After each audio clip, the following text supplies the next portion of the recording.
Good morning, good afternoon, and good evening. Welcome to EIG's 89th webinar, Supply Chain Chat with our guest experts from Supply Chain Management Consortium, Greg Schlegel, and from SMC Data, Dani Kaplan. We're very happy to be here today, and thank you for joining us. We appreciate you taking the time to join us in this interactive supply chain chat on building an evolving supply chain driven enterprise from two perspectives. Number one, supply chain best practices via an online assessment. And number two, best in class ERP warehouse management system offering by VAI SMC Data that provides immediate value to your business through visibility and employee enabled software. We look forward to an interactive discussion today. And we hope that your family are healthy and safe. This is the first of a series of webinars focused on food and beverage industry, and we will share our best practices that can be leveraged through the assessment and through SMC's ERP warehouse management system. We will share with you 4 case studies at the end from Greg and Dani. Understanding that ERP warehouse management implementations is a common challenge, we will focus on aligning the best practices of your strengths while addressing your weaknesses and prepping for your implementation to be rewarding for your investment that you are putting forth in upgrading your ERP and WMS. Feel free to provide your feedback throughout the webinar in the chat. And just a brief introduction of myself. My name is Jim Vries, President and founder of Enhanced International Group. Enhanced International Group is an exchange of passionate experts to guide your transformation to provide self-generating and self-funding results. We have over 50 consultants, consulting companies, SaaS providers, and EIG is the master integrator for the best and brightest companies. We act as a Swiss Army knife. With that, Dani, a brief introduction. I represent supply chain software, manufacturing, distribution food that enable a manufacturer to buy distributor and distributor by a manufacturer, and the food can be both a manufacturer and distributor. Greg? You bet. Thanks, Jim. I'm the founder of a company called the Supply Chain Risk Management Consortium. I've taught supply chain risk at Lehigh University in Pennsylvania for 10 years. Still teach ERM, Enterprise Risk Management, at Villanova University in Pennsylvania as well. I spent 8 years with IBM as a supply chain executive consultant. I spent 30 years, perhaps like many of you, as a supply chain exec for several Fortune 100 companies. I've taught supply chain management at 4 different universities in the United States and have been past president of the Apex organization, now coined ASCM. So great to be with you, Jim. Thanks, Greg. Thanks, Dani. Appreciate it. With that, we'll get into what are the deliverables of today's webinar. First is we want to have some real life experiences and case studies, some helpful hints to get started on addressing your challenges and how to address these challenges with best practices and ERP capabilities, ERP/warehouse management system capabilities, and demonstrate how these best practice modules have transformed companies, increasing revenue and margin. And then finally, the importance of integrated planning to deliver bottom line results. You need a little bit of planning to get yourself there. With that, a brief overview of the consortium. Greg. Yeah, you bet, Jim. Thanks. This is kind of who we are and what we do. Real quick thumbnail sketch. On the right-hand side, you can see we've broken down our approach into 3 pillars. We do a lot of education, we do consultation, and then we have a host of software as a service solution providers who basically are in the business of supporting supply chain risk and resiliency. On the left, it's kind of the 5 areas, our products and services. We have 2 online education courses. There are certificate courses, self-paced, take about a year. You have a year to finish them. Kind of an MBA course. You have an assignment, you use the tool, and you learn about the body of knowledge. We do coaching, consulting, we lead, guide, direct, and coach companies. We again have software as a service, risk platform solutions that do heavy lifting. And then we're very excited about 2 online assessment tools. One in blue here is the online readiness assessment tool. We're going to talk about that today. That's kind of best in class industry benchmarking, and it evaluates your process maturity in supply chain.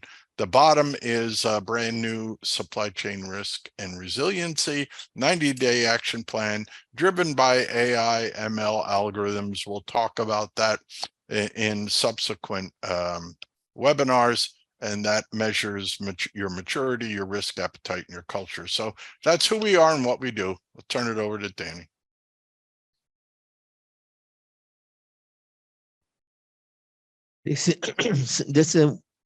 The software we have that represent is supply chain software, manufacturing, distribution, food, and it includes warehouse management.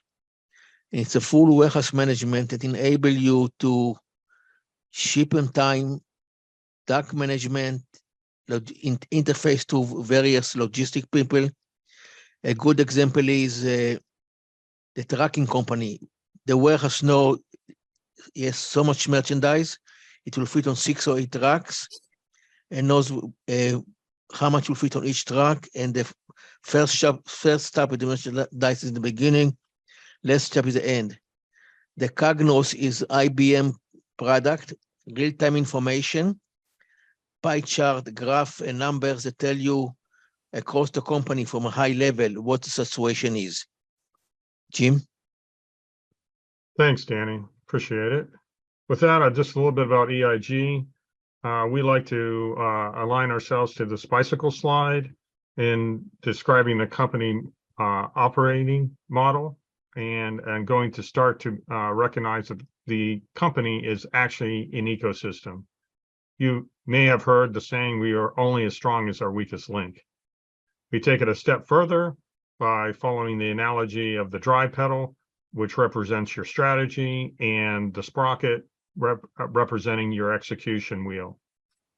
And one strong drive of the wheel pedal results in many rotations of positive execution, as long as you're pointed in the right direction. So linking this strategy and execution ecosystem to today's webinar, we're looking at how your vision of having ERP enabled throughout your organization, your vision is going to help you make strategic, tactical, and operational decisions, the analytic analysis of functions, and redefining your execution goals. So in summary, from our perspective, by following this, there's 3 considerations in managing a business. Are you making linked decisions between strategy and execution? Using these best practices in ERP is certainly going to help you there. And if you don't have this, of course, your company will become unbalanced and derailed.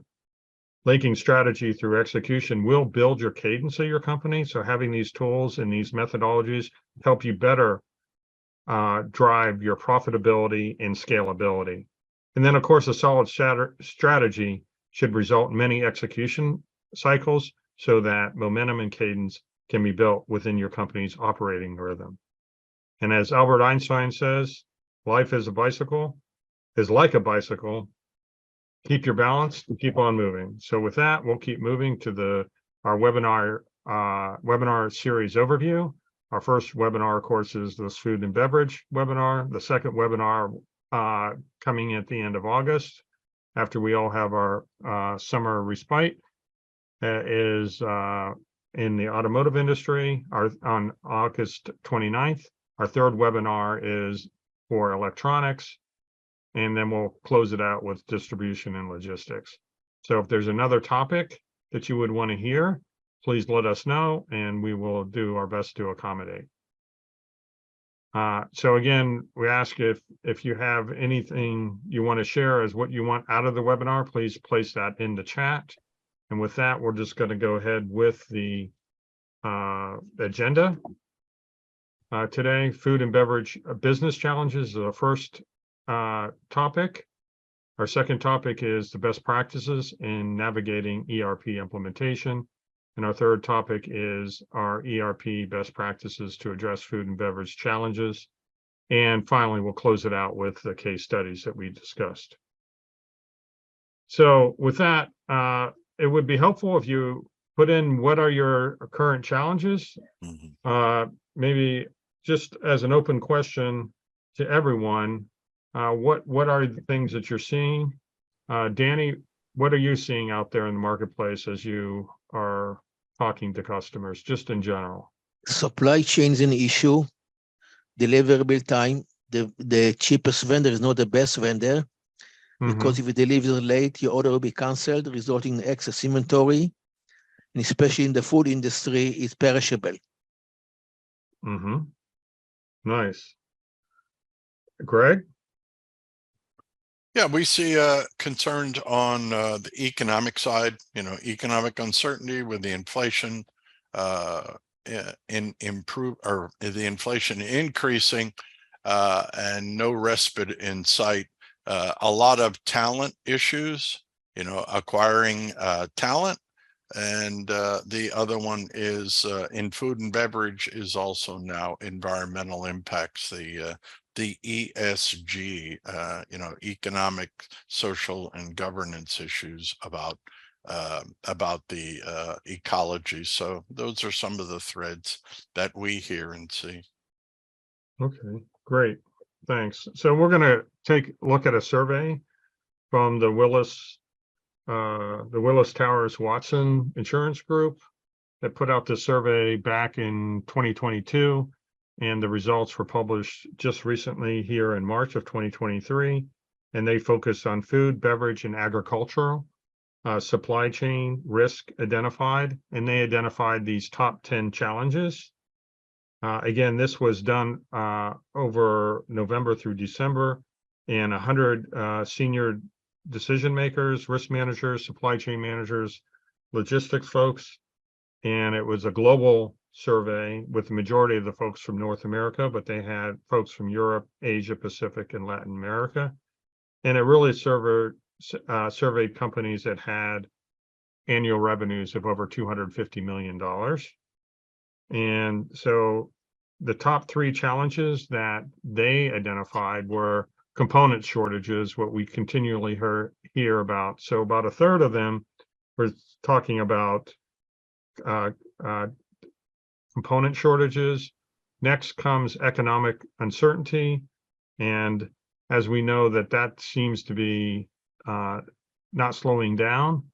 The Fed did not raise interest rates this month for the first time. We did hit our debt ceiling in the US. We got that passed through Congress, but there's still quite a bit of uncertainty. From another perspective, from uncertainty, we are in a bull market. They announced that on Friday last week. The Dow and the S&P saying we're in a bull market, 20% growth from October through the lows of Thursday. So that's a third one. Environmental change. Greg just mentioned environmental, social, and governance. Those are the 3 areas that seems to be bubbling up more, especially in Europe. It's a pretty hot topic. And whether you believe in global warming or not, there seems to be more evidence of more flooding, droughts, fires, and so there's we don't know what's in store. So those are the top 3 things. So Dani, your thoughts on what you see here? It's gonna, I think we're gonna have a hard ride because the war in Ukraine and the global situation, another strike with the longshoremen. I'm afraid we're heading for another supply chain issue. And companies start to overstock now just in case they will not get it in time, which create a different issue for them of cash flow issue because they stock too much inventory. Thanks, Dani. Greg? Yeah, you bet. Essentially what we haven't talked about, and we were just with one of our partners in Chicago this week, especially geared around Department of Defense. But the issue is supplier solvency and liquidity issues. It's down on the bottom. Many of these are coming out, folks, in other surveys like Gartner, World Economic Forum. So there are some nuances here with food and beverage. We understand that, but supplier solvency and liquidity issues over the next couple of quarters, it's going to be a bumpy ride. Yeah, and I think, Dani, you were just mentioning before this webinar about some solvency issues, right? Do you want to share about that? It will be an issue now because prior to COVID, just in time was available. They tell the vendor, give me the best price, drop ship to the warehouse or to the client. Today it's a different story. The cheapest vendor is not the best vendor, because if they have late delivery, your product will be canceled, production issue, result in excess inventory, which equal cash flow issues. So it's a vicious cycle, a dog chasing its tail, and there is no simple solution for it. Thanks, Dani. And I'm looking in the chat right now, and I see a couple of comments from our friends here, Cornelius, on supply chain complexity. Certainly supply chain complexity, as we keep changing the footprint of that last mile, is certainly causing a lot of challenges, and the sheer number of warehouses required and the new distribution networks that are required for that last mile shipping is certainly adding a lot of strain on the system. Any comments on that, Greg or Dani? Okay. And another one from Lewis was the COVID pandemic has shown the vulnerability of global supply chain and also the war in Ukraine. Yes, those are all big events, risk events that are that we don't know when the next COVID is going to occur, the next war is. These are all risk events that are showing how when we do have a complex supply chain, how fragile it is. Any added comments on that, Greg or Dani? Well, there's something out there. There's several. KPMG has a supply chain stress index, just so you know. You could always go out there on their website and find it. And the good news is that the stress level has reduced since November of 2022 because of the pandemic. But that doesn't ensure that we will not have other supply chain disruptions like the war in Ukraine. They can happen. So, it's great that the pricing is down for logistics across the water and so forth. We're getting back to pre-pandemic pricing for logistics and so forth. The parts shortages are still there. Folks, there's going to be different disruptions throughout the year, and one real concern is supplier solvency. So yeah. And Dani, did you have a few words? Part of the issue is the global supply chain that is start to move back to the USA now, because we depend on unvariable condition on multiple places. China and Taiwan might be the next issue that create a brand new supply chain issue. And companies now start to move China to India because they start to worry about China's situation, which create another supply chain issue. Yes, the rerouting of our suppliers across the world from China is certainly causing disruptions as we work to straighten those out. And as Andre put in the chat, the unknown unknowns always gets us. Yes, they always do. It seems like there seems to be more unknown unknowns lately, but you can still prepare for those. So great discussion on that. And with that, I think we'll keep moving. Appreciate the comments in the chat. And we're going to go back to a McKinsey report, almost essentially a year old, but I think still provides quite a bit of good insight here to identify supply chain vulnerabilities.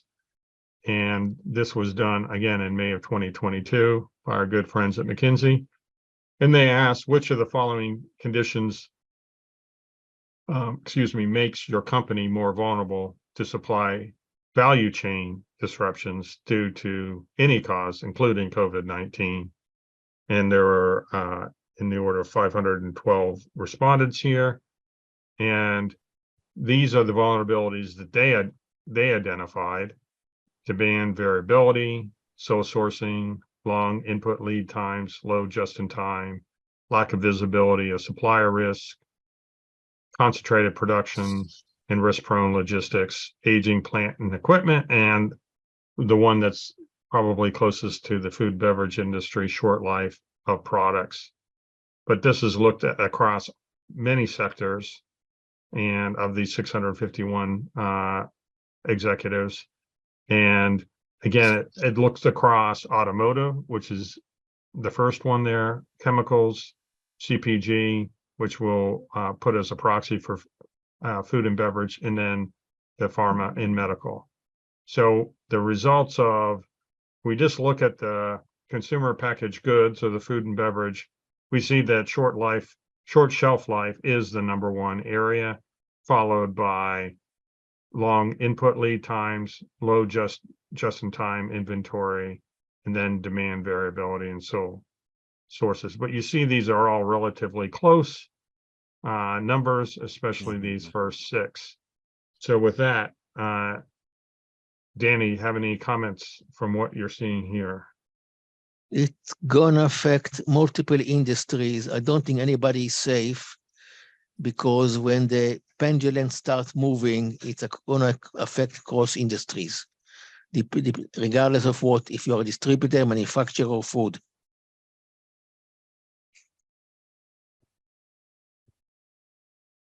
Greg?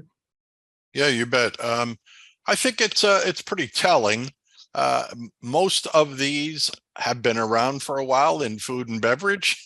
Many of our clients have been food and beverage over the years, but there's going to be different issues, folks, after the pandemic. The pandemic drove a lot of demand and supply shocks to all industries, not just food and beverage. And we're just more or less saying there will be different issues after the pandemic across multiple industries, especially in food and beverage. So Thanks, Greg. And I'm just going to read Cornelius' comments on the short shelf life for food. Yep, increasing in scrap and spoilage. And I think another factor that often happens is the minimum order quantities.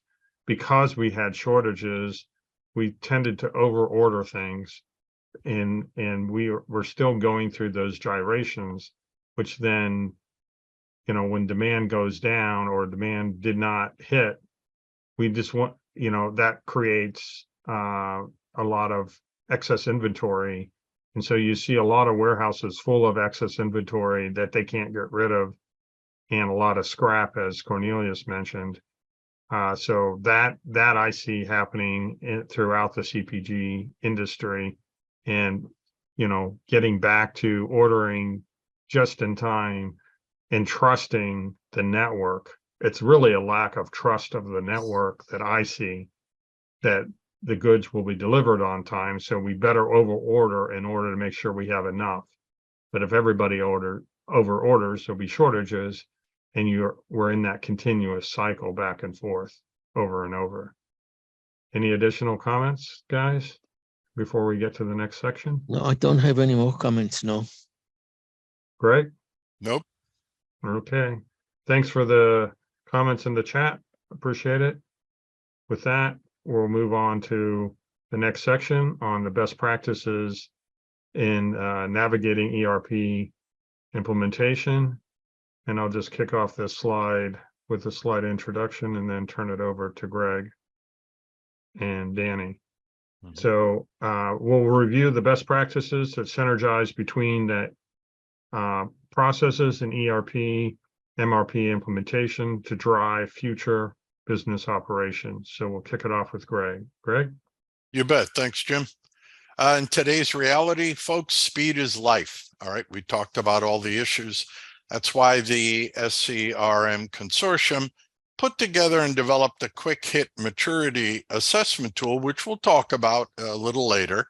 It's a fast approach, we think, to understanding your as-is condition of your entire supply chain. So once you complete the survey online, you get a visual profile of your process strengths and weaknesses within your entire supply chain. And we'll provide a couple of food and beverage examples later in the discussion. So why did we do this? To drive good decision-making in terms of what ERP module will bring the biggest bang for your buck in terms of bottom line benefit. That's why we are advocating the use of the assessment tool. So with that said, I'll turn it over to Dani.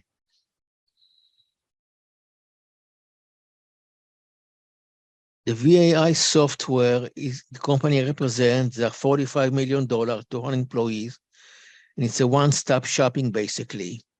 Food, manufacturing, food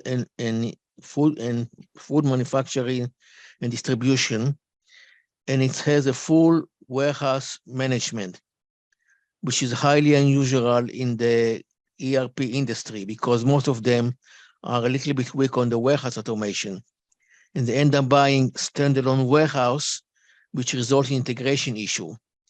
One more thing is has a mobile module where a customer can order on the phone. In the warehouse, instead of using a $3,000 RF gun, they use a $300 smartphone, which require very little training and implementation. We create a test environment, move the data over to it, train the people in the test environment. And before they go live, we make sure that everybody is proficient. If they don't, we postpone by a month. And after they go live, the technical team and support team stay on site until they are convinced they are completely proficient. Thanks, Dani.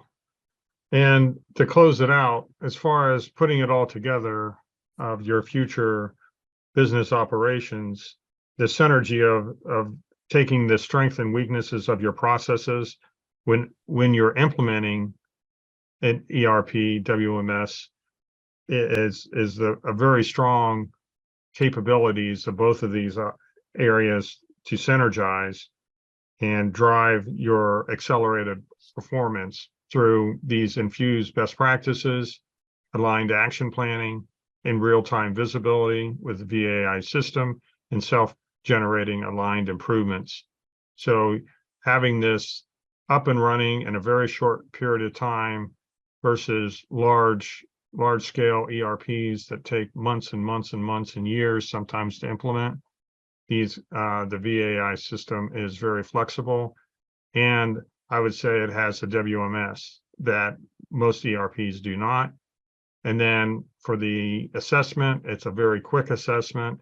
Within 25 minutes of taking the assessment, you have an understanding of where you're at, and then you can work with us on where you want to go and to grow your company, your supply chain. Any closing comments from Greg or Dani on this slide? Yes, the WMS part of the ERP is a very important issue because a lot of companies walk into it without realizing that the WMS is so important. People like Navision or Microsoft Dynamic because the CFO like the financial, but and the IT manager feels that it good looks on the resume. But they forget that the WMS is a huge issue, and we're buying a standalone WMS. You have integration issue, and the user hopscotch from one software to another. Excellent. Thanks, Dani. And with that, we'll move on to our next module, which is the operational ERP best practices. And we'll kick that off with Greg. Greg? You bet. Thanks, Jim. Essentially, to further this dialogue about our free SCM process maturity assessment tool, we wanted to share with you what the 13 tenets look like and how we've categorized them. We break them up into strategic, tactical, and operational elements. All right. As you answer the survey questions, the tool develops an assessment for each tenet. All right. And once all the tenets are quantified, then it also calculates the overall score for the 3 focus areas. So this provides you with a pictorial view and a quantitative assessment of where your strengths and weaknesses are within your supply chain processes. So again, you can see the strategic elements. There are 3. The tactical elements are 5, and then we have 5 additional tenets that we consider operational. And so we'll show you a pictorial view in a couple of minutes. And with that, I'll turn it back over to Dani. This is data. Sorry about it. This is the entire enterprise, has supply chain analytic, which tell you what's available in inventory, who to buy, and how much to buy. Remote location inventory, but you know in every location what the inventory is. Customer portal, they can order on the phone instead of and purchasing, forecasting, integration, financials, warehouse. It's a one-stop shopping basically. And the IBM Cognos, which is analytic, which is built into the database, gives you a 360 view of the entire company, inventory, financial, forecasting, what the customer buy, vendor delivery, and who to buy from. Next, Jim. Just a question just came in, Dani, for you. It says, from Andre, it says, I assume that the talk is about WMS implementation. To do an ERP and WMS at the same time is a big ask.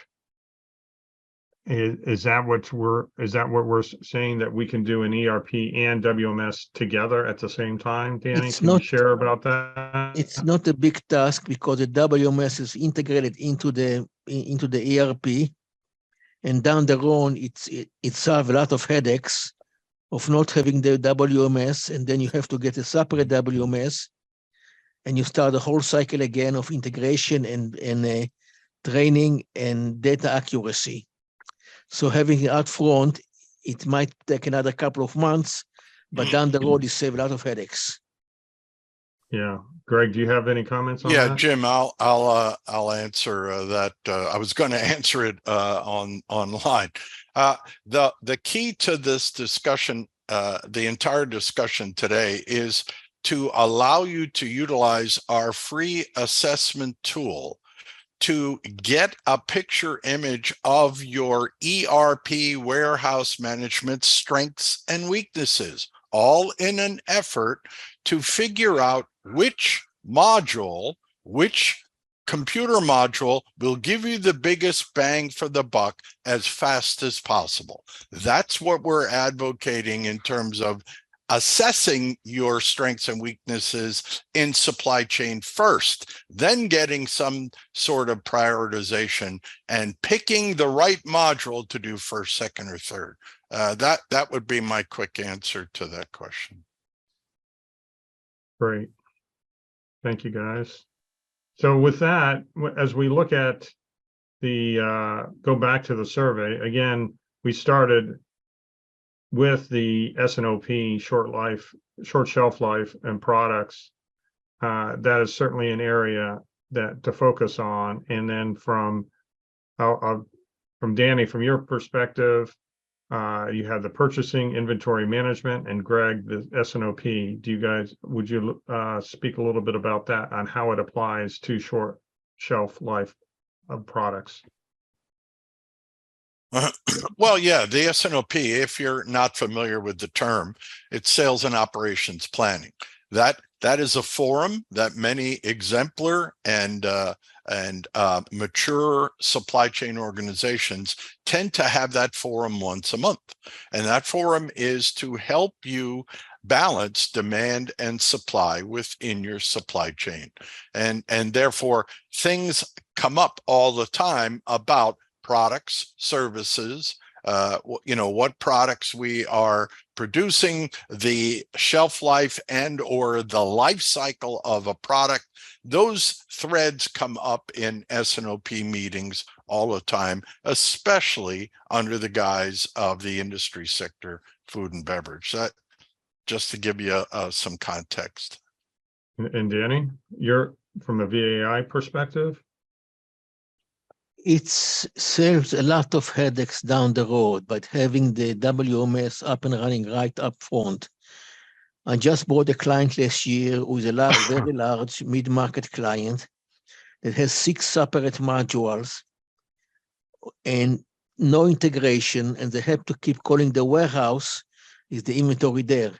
Another issue is if you have multiple location, one warehouse has excess inventory, other one has short of inventory. The short of inventory buy more inventory, or the other one is overstocked. Well, you could use a common carrier. So having the WMS up front integrated, it's a huge issue. It almost is a must. Thanks, Dani.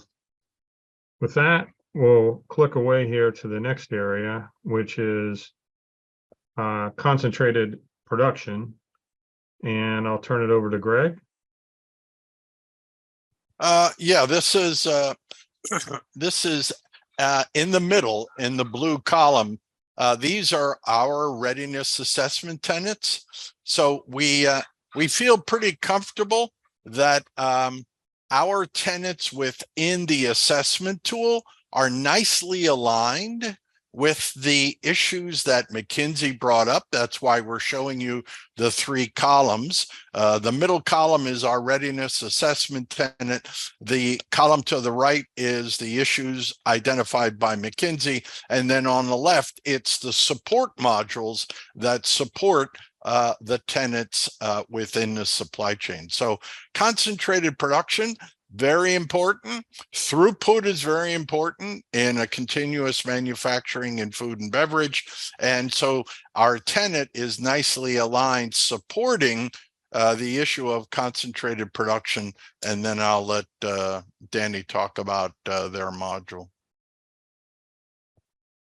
The issue of having integrated software is a very important issue. In today's M&A's world, a manufacturer buys a distributor or a distributor a manufacturer. And that's resulted in having multiple ERP software. Having multiple ERP software resulting in supply chain issues because the 2 computers do not integrate it well, and you have data accuracy issue, which result in one case we have is a large international company, manufacturer, who bought a distributor, 76 locations worldwide, and have 3 systems. Inventory accuracy dropped to 80%. Today, with one single database software, they're up to 99.6 inventory, and 76 locations went live with no issue at all. Jim? Okay. Thank you. And so the third area is really 2 areas, which is long input lead times and low just-in-time inventory. Those are the vulnerabilities that the survey identified. And maybe just briefly go through those 2 areas. Yep. Greg? Sure. Again, we think the tenets are nicely aligned with the McKinsey vulnerabilities from observation. And we have 2 tenets in there. One is logistics, which asks you, it doesn't ask you what you use, what tool you use. It's the methodology. Are you high volume, low volume? Are you just in time? Do you use 3PLs? Those kind of questions to support the evaluation of the tenant. And then supply purchasing agility, that gets into how do you treat your suppliers? Where are they? Are they across the pond? Those kind of things to give you a sense of your maturity and vulnerability within the supply side of your supply chain management. So we think they're nicely aligned with the issues brought about by McKinsey. Dani? It's an issue that we have to face today because supply chain is very vulnerable. So we have to address the issue, and where is it going to? None of us knows. All right. Thanks, guys. And with that, we're going to conclude this part of the webinar, and we're going to get into case studies. If there's any questions on any of these remaining tenants and or VAA modules and how they're aligned, feel free to reach out to myself, Dani, or Greg. With that, we'll close out with our case studies, and we'll kick it off with Dani. This is a case of a company in Canada, Ontario, Canada. They ship fish, shrimp, largest distributor in Canada. And when I met them, the CEO, the VP of sales told me that on weekends they buy fish and lobster at the warehouse for cash. And I asked him, how do you keep track of your inventory? And he said, that's my CFO biggest problem. So I told him the VAI software has a retail module interface to the ERP. That's the result of the thing today, a few years later, with statistics, and it shows how successful they are, which is very common across the board to multiple ERP system. Next, Jim. Jim, next slide, please. That's another case study of a food industry, prospective by different people, the purchasing and the IT manager, which shows result how accurate the system is and large benefits of supply chain to it.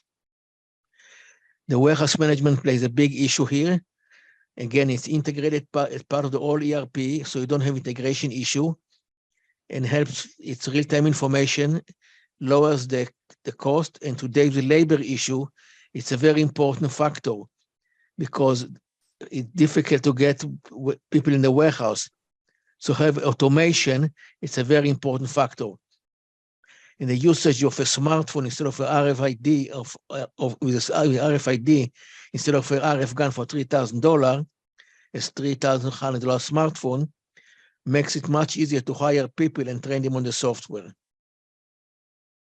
Next, Jim. Thanks, Dani. Greg? You bet. We said we would share a couple of use cases in food and beverage. So this is one of many. We've had many food and beverage companies come through and utilize this free assessment tool. So let's take a look at it. There you can see in the picture the 13 tenants. We've categorized those tenants, as we said. Strategic is blue, tactical is red, and operational on the left-hand side is green, if you will. All right. The chart profiles a company's supply chain process maturity in each one of those tenants. So as you can see, think of it this way: the closer your as-is black line is to the center of the chart, the more mature the process. So we advocate using this free assessment tool to develop an as-is level of maturity in your supply chain. For this company that you're looking at, all right, it's quite mature, all right, been around for a good long time. They're operating well within what we call that exemplar yellow circle in the middle of the chart. By definition, we consider this company a leader. You'll see the segmentation up on the top right. Their calculation is 2.7 within this chart, and that depicts them as a leader with a 2.7. So you can take a look at their as is approach. All right. So using the tool, you can also visualize your company's strengths and weaknesses. We mentioned we break out the tenets into strategic, tactical, and operational. There's no right or wrong answer. It's just we start to profile for the user in the company, where their strengths and weaknesses are. So you can look at the tool and essentially, especially with this exemplar, the lower number, the stronger the focus. And in this case, the company is quite strong in all three areas: strategic, tactical, and operational. So you can look at the circles on the bottom, the Venn diagrams, if you will. They could be considered areas of improvement, meaning the larger the circle, the more opportunity for supply chain improvement. So why do we share this with you? We're advocating using the tool to get a quick hit visualization of your strengths and weaknesses, all in an effort to perhaps decide which potential ERP or warehouse module to implement first, second, or third to achieve maximum benefit in the shortest period of time. So it's kind of a precursor. That's what we're advocating. That's one basic use case. We have another. Different company, food and beverage. All right, you can take a look at it. Little different picture in the chart. All right. At the moment, we would call this company in the upper right an apprentice. All right. They're not as mature as the previous company. And then you can take a look at their as is black. The black line indicates their as is condition. Again, you can see their strengths, in terms of the lower the number, the more the focus and strength. They tend to be essentially strong in strategic, then operational, then tactical. And again, the circles indicate that those circles you see on the bottom, those diagrams essentially are depicting where the potential improvement might reside. So we wanted to share that with you. And again, all in an effort to give you a visual picture of what your strengths are, what your weaknesses are, all in an attempt to essentially pick the right module to do first, second, or third to get the biggest bang for your buck. And I'll turn it back to Jim. Thanks, Greg. And with that, we do have a couple questions here that I would like to get to. One is, could we briefly discuss product recall and reverse logistics in the context of each of the tools? So I don't know who wants to go first, Greg or Dani. Greg, you want to go first? Okay. What? Give me the questions again. Sorry. Okay. It said, can the panel discuss product recall and reverse logistics in the context of what we've discussed? And I can maybe I can go back to the slide here to talk about it, maybe in the context of this. It helps. Product recalls, folks, are a risk that is inherent in food and beverage. It is inherent. All right. It's a risk event. And in fact, if you've ever gone through a product recall, it's not a good hair day for anyone in supply chain. All right. It's not, because it's painful. It's traumatic. It gets on the news. And it's very, very expensive. It is a man-made black swan, as we would call it. All right. There are ways to essentially plan for that. We train supply chain folks in terms of business continuity and scenario planning. An exemplar and a mature company, like you saw in the first chart with us, they will probably go through and do scenario planning, meaning what if a product line is recalled? What do we do? What are the action items? How long is it going to take? Who owns those action items? It's called risk response planning. If you're not doing it and you're in food and beverage, you should. We would advocate you do that, because once you have a recall, that that's a tough hair day. All right, so that's the way I would answer the question of product recall. We don't really, you can't really evaluate that in the assessment tool, but my comments to you would be do some scenario planning if you haven't. Reverse logistics, that is not an easy game. All right, it's costly as well. Not only food and beverage has that, but also retail apparel. We do a lot of work with retail apparel, and that's getting a lot of negative press at the moment in terms of returns and then clothing disposal. And that gets into ESG and circularity, which we're running out of time. Perhaps we can talk about that in a subsequent webinar. Jim? Yeah, Dani, your thoughts on these topics, on how VAI provides visibility in support of these when these things occur? Recall is a nightmare of every food company, because it creates a havoc of bringing back inventory, and whatever you have in stock might not be sellable because it's part of the recall. So you have to have alternative plan, who are your suppliers are. Number one, where did the recall came from, so you don't order from them again, the same product. Number two, alternate vendor that you can get the product, because you don't want to get short of inventory, not be able to sell it. So having track of the vendor that the recall came from and the alternate vendor that can supply to you is a huge issue.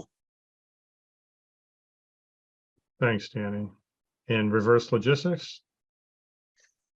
That's the reality we are facing today. Unfortunately, the internet created a brand new issue that people buy stuff and they think a good example is clothing.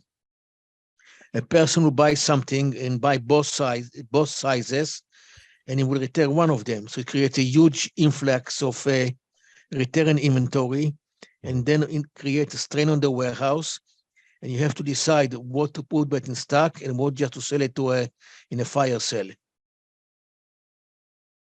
So the traceability that I think that VAI provides helps manage these processes, because it's not a question of if they're going to happen, they're going to happen, right? And knowing who to buy and how much to buy and who is a reliable vendor with the lead time is an important factor. Price becomes a secondary issue now. The lead time is because if you deliver late, your product will be the product will be rejected by the department store. Production issue, you end up with excess inventory with equal cash flow issues. Fantastic. Thanks for your responses. Thank you so much. And with that, just to close it out here, hopefully we covered these topics the way that you expected on addressing your challenges. If you have any questions, feel free to write us, follow up with myself, Dani, or Greg on any questions that you may have. This is, again, the first webinar. The second webinar will be on August 29th and focus more on automotive challenges. And then we'll move on to electronics and distribution. With that, just go through some closing comments. Dani, your closing comments? I hope you found the webinar informative. Any question, you have my information. I'll be happy to address any issues you have to anybody. Thanks. Greg? Yep, you bet. Appreciate you attending. Today's reality, folks, is agility, and supply chain speed is life. So we hope we got that point across to you today. Feel free to take a look at our free supply chain process assessment tool, perhaps maybe prior to thinking about ERP and warehouse management modules, maybe to help you get a jump start on your approach and to decide which ERP warehouse management module might give you the biggest bang for the buck as quickly as possible. So thanks a lot. Yes, thanks everyone. Thank you for your questions in the chat. That helps quite a bit. And we love your questions, good challenging questions, which was fun. And we look forward to seeing you in August, and have a great Father's Day weekend and a great summer. Thanks so much.